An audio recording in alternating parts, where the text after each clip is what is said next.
The morning Nadia Okafor walked into the Hargrove Grand to clean rooms, she did not know she would end the day with a crime lord's cigarette case at her feet and the entire 42nd floor holding its breath. She was 26 years old and carried 260 pounds on a 5'4" frame. She had learned early that the world assigned her a category before she opened her mouth. Slow, forgettable, background. She had also learned to let it. It was easier that way. Let them underestimate, let them look through her. While they were looking through her, she was listening. The Hargrove Grand was not the kind of hotel that hired people like Nadia Okafor. The lobby had Belgian marble floors and a chandelier that cost more than her mother's house in Akron. The guests wore watches she could not name and did not care to, but Nadia had been working there for 3 years, quietly, on the housekeeping staff, and she knew every corner of that building the way a surgeon knows a body. The service elevator that stuck on the 13th floor, the linen closet on 42 that was never locked, the ventilation shaft near the presidential suite that carried sound from 2 rooms over like a tin can telephone. She knew things about that hotel that the general manager did not know. She knew which guests tipped and which ones didn't, which rooms needed extra towels because someone had been crying, and which rooms should never be entered without knocking twice, waiting 10 seconds, and knocking again. Room 4217 was one of those rooms. She had been told, during onboarding 3 years ago, that there were certain guests who warranted special handling. Long-term residents, regulars, people who valued discretion above all else. Room 4217's occupant had been a long-term resident for 2 years running. His name on the hotel registry was Ashford. His real name, she had pieced together over time the way you piece together a puzzle you were never supposed to find, was Stellan Morrow. Nadia did not know precisely what Stellan Morrow did. She knew enough. You didn't spend 3 years cleaning up after powerful men without developing a sense for the species. She knew by the quality of silence in a room whether someone dangerous had recently left it.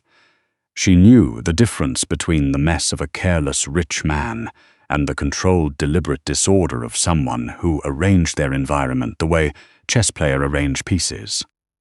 Everything placed with intention, nothing accidental. Room 4217 was always deliberate. She knocked twice on a Wednesday morning in October, waited, knocked again. Come in. She pushed the cart through the door and immediately registered 3 things.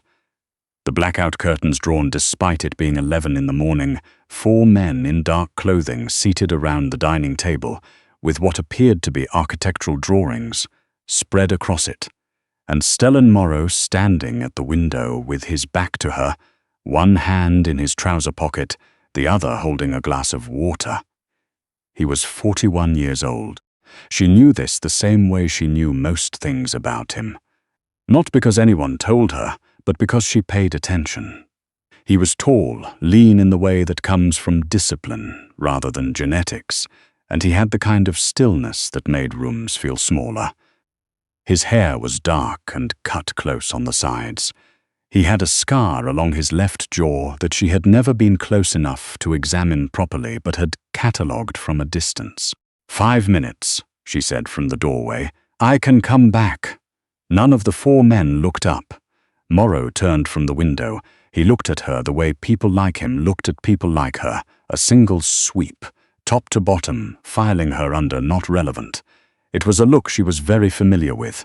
She had decided years ago that it did not sting, and most days she was right. You're the Wednesday girl, he said. Yes, sir. Okafor. He said her name, like he was reading it from a file, which he possibly was mentally. You've been on this floor for 3 years. She paused, hand still on the cart. Yes, sir. Then you already know how this works. I do. I'll come back. She was pulling the cart backward when one of the 4 men at the table said something in a low, dismissive tone. She caught enough of it to understand the structure, not the language itself, but the shape of it. The contempt in it was geometric. She had spent enough time in enough rooms to know when a comment was about her. Morrow's posture did not change, but he asked, in the same language the man had used, a particular blend of Eastern European Russian that she later thought of as boardroom Russian, corporate and clipped. "Is there a problem?" The man glanced toward the door, toward Nadia's retreating cart. He said something that she translated, internally and without particular emotion, as, "Only if we let the staff start making decisions about when they leave." Nadia stopped pulling the cart. She set the brake with her foot, turned back, looked at the man who had spoken. His name, she would find out later, was Gregor. He had flat grey eyes and a way of sitting that took up space deliberately, elbows out, shoulders back, the posture of a man who had spent his life making other people feel like they were in the way. She said in the same Russian, not boardroom Russian, but Volgograd Russian, the kind that came from the streets, from the markets, from people who had nothing to lose and everything to prove, "I understand the concern. But decisions about when the staff leaves are generally made by the staff." The room went quiet in the specific way rooms go quiet when something has happened that nobody budgeted for. Gregor stared at her. The three other men looked at Gregor. Morrow, still standing by the window, had not moved a single visible muscle, but something in the room had shifts before a storm. "Where?" Gregor said, very slowly, in English now. "Did you learn to speak like that?" "Volgograd," Nadia said. "My mother's family." She paused. "And then linguistics at Ohio State. But the accent is from my grandmother. She was very particular about it." The silence extended. Then Morrow said in Russian, and it was not boardroom Russian either. It was something older, something that she clocked immediately as coming from a specific region of the Ural belt. "You have a grandmother from Volgograd. She came over in '89, Nadia said, just before it all came apart. She said the last real Russian speakers left in that era. Everyone after was speaking television Russian." She looked at him directly for the first time since entering the room. She was not entirely wrong. Morrow looked at her for a long moment, then he did something she did not expect. He pulled the chair at the head of the table out, set it apart from the others, and said, in English, "The room can wait. Sit." She left her cart by the door. She sat. What she told him over the next 2 hours while 3 of the 4 men cycled in and out, and Gregor sat with his arms crossed radiating a resentment she found almost charming in its transparency, was not the simple version. The simple version was, her grandmother, Nadia Okafor Volkova, had emigrated from Volgograd in 1989 with 2 suitcases and a granddaughter's worth of Russian she drilled into Nadia from age 4. Nadia had grown up code switching between her father's Yoruba-inflected English in Akron and her grandmother's Russian at the kitchen table. By the time she was 12, she was translating for the women in her grandmother's building. By the time she was 18, she had taught herself to read Cyrillic from a library book because her grandmother's handwriting was Russian, and she wanted to read the letters. Ohio State had given her a linguistics degree she had not known what to do with. She spoke 5 languages to various degrees of fluency: English, Russian, Portuguese from a roommate in her junior year, conversational Yoruba that she would never claim was good, and the functional French she had scraped together from her grandmother's friendship with a Quebecois woman on the 3rd floor of the Akron apartment building. None of this had seemed useful when she was taking the housekeeping job 3 years ago. It had paid $14 an hour, gone up to $16.50 with experience, and it kept the lights on after her student loans had eaten her savings, and the teaching assistant position she had been counting on dried up in a round of budget cuts. She told Morrow most of this, not because she was nervous and oversharing, but because he asked direct questions, and she had a policy of giving direct answers. She noticed that he listened the way very few people listened, without preparing his next sentence, without looking away, without the particular form of condescension that disguised itself as patience. Gregor, by contrast, had stopped looking at her entirely, which she took as a sign that she had won something, even if she wasn't entirely sure what game they were playing. "The drawings on the table," Morrow said at one point. "Do you know what they are?" She looked. She had been not looking at them for 2 hours with professional discipline. She let herself look now. "Hotel floor plans," she said. "This building, below us, 38, 39. The service corridors." She paused. "You've had them wrong, by the way. The corridor on 38 doesn't connect to the east stairwell directly. There's a linen storage room between them. It's not on any official blueprint I've ever seen, but it's been there since the renovation in 2018. 3 of the 4 men at the table looked up. Morrow did not look surprised. He looked for the first time like he was recalculating something. "How do you know that?" he said. "I work there every Wednesday," she said. "I've worked there every Wednesday for 3 years. He was quiet for a moment. Then he said, "And you never mentioned it to anyone. No one ever asked." She went back to her cart. She finished the room. She did not think about it too hard on the elevator down, because she had learned a long time ago that thinking too hard about things you cannot control was a luxury that people like her could not always afford. Her grandmother had taught her that too. You think about what you can change. Everything else, you put it in a drawer, and you leave it there. She thought about it on the bus home. She thought about it while she heated up the leftover rice on her stove and called her mother in Akron to talk about nothing in particular. She thought about it when she lay in the dark of her apartment and listened to the radiator knock. She had given a man she did not know, a man whose name was not the name on the hotel registry, a man who had 4 other men in his suite and architectural drawings of hotel corridors, information he did not have and apparently needed. She should not have done that. She also could not bring herself to regret it entirely, because he had been the first person in a very long time who had asked her a direct question and actually waited for the answer. On Thursday, she was not scheduled for the 42nd floor. She worked the 28th through 31st, standard rotation, nothing unusual.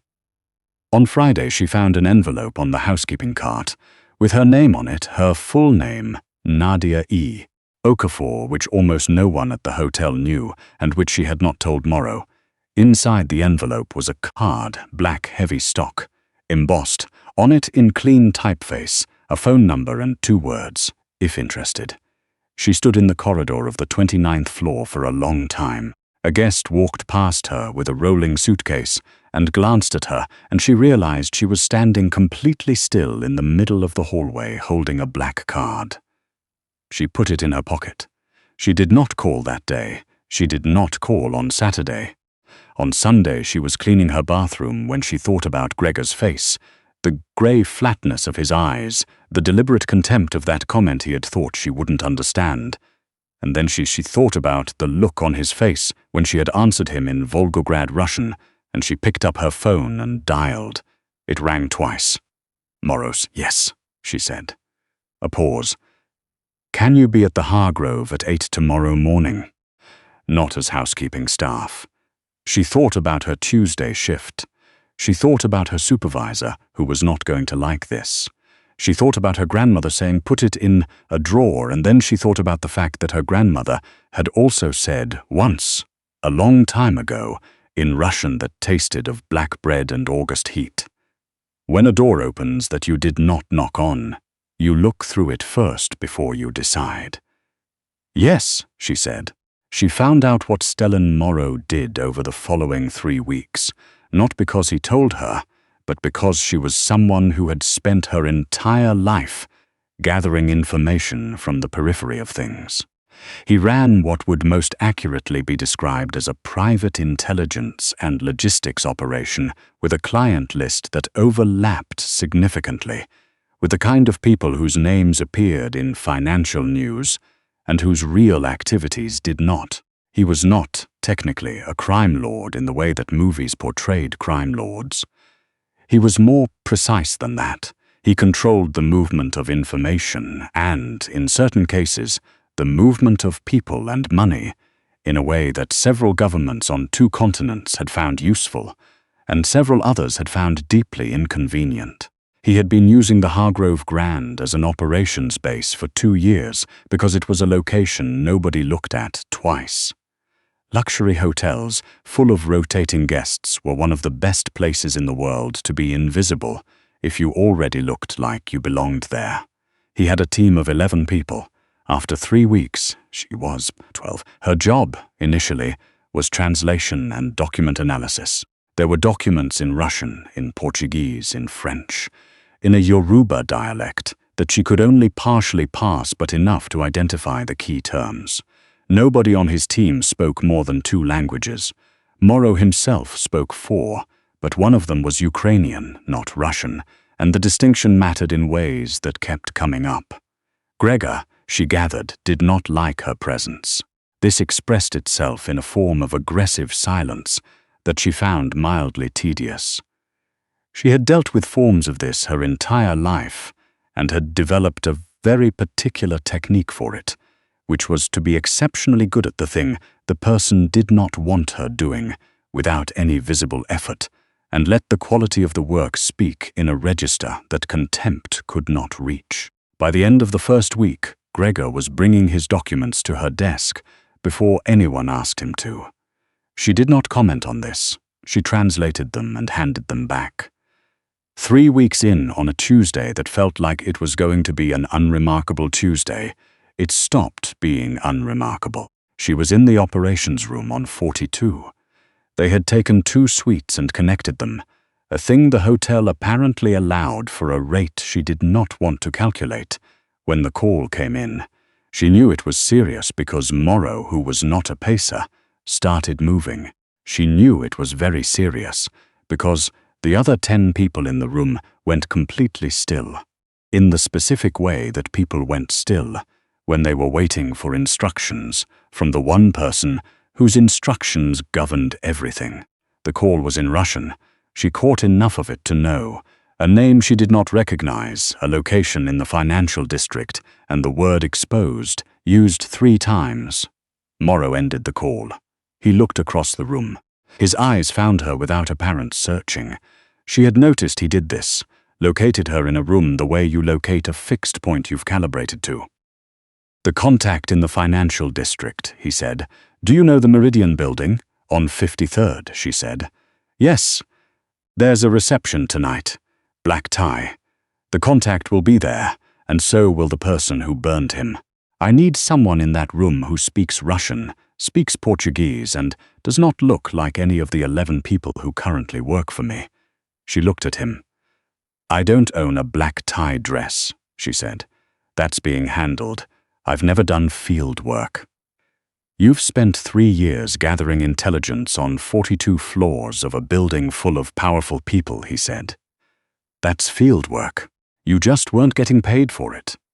She thought about this. She thought about the radiator in her apartment and the student loans, and her grandmother saying, "Look through the door first." "What do I need to do?" She said. "Listen," he said. "You're very good at that." The dress was black and fit her like it had been made for her, which it had, in approximately 4 hours, by someone Morrow knew who did not ask questions. She stood in the mirror of the suite's bathroom and looked at herself for a long moment. Nadia Okafor, 260 pounds, 26 years old, daughter of an Akron woman and a man who had come from Lagos and never quite made it as far as he had planned, granddaughter of Irina Volkova, who had left Volgograd with 2 suitcases and a mouth full of real Russian. She looked, she decided, like herself, which was what she had always been, regardless of what any room thought about it. She tucked a small earpiece behind her left ear, clipped the transmitter to the inner seam of her dress, and went downstairs to the car that was waiting. The Meridian reception was the kind of event that existed to allow powerful people to be seen by other powerful people. There were 300 guests, 2 open bars, and a string quartet playing at a volume designed to make conversation feel intimate. She moved through the room slowly, holding a glass of sparkling water she did not intend to drink, letting the crowd sort itself around her. She found the contact, a man named Petrov, she had been told, silver-haired, and wearing an expression of controlled anxiety that read clearly once you knew what to look for.